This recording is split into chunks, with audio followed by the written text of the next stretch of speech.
Lalaki arestado dahil sa kasong murder at dalawa pang kasama nito matapos mahulian ng mga iligal na baril sa isinagawang operasyon ng Maguindanao PNP.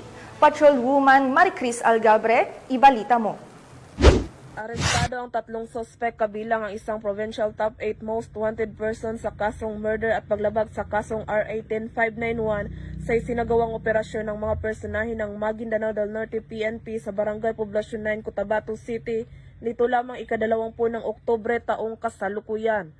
Kinilala ni Police Colonel Victor G. Rito, Provincial Director ng Maguindanao del Norte Police Provincial Office ang mga suspect na sina alias Dato Mansor, 29 anyos, isang Provincial Top 8 Most Wanted Person, alias Jim, 37 anyos at alias Jom, 41 anyos na pawang residente ng Maguindanao del Norte.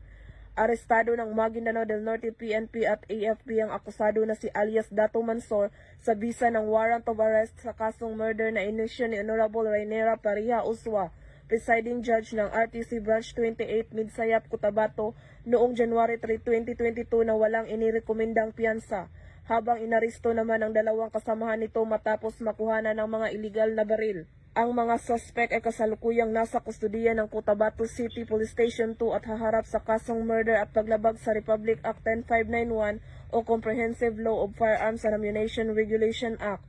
Patuloy ang mga kapulisan na makipagtulungan sa iba't ibang ahensya ng pamahalaan at komunidad upang masugpo ang kriminalidad at mapanatili ang kapayapaan at kaayusan sa bayan ng Cotabato at buong Maguindanao del Norte. Mula rito sa rehiyon ng Bangsamoro, ako ang inyong PNN correspondent, Patrolwoman Maricris Algabre, alagad ng batas, taga-taguyod ng Balitang Pulis.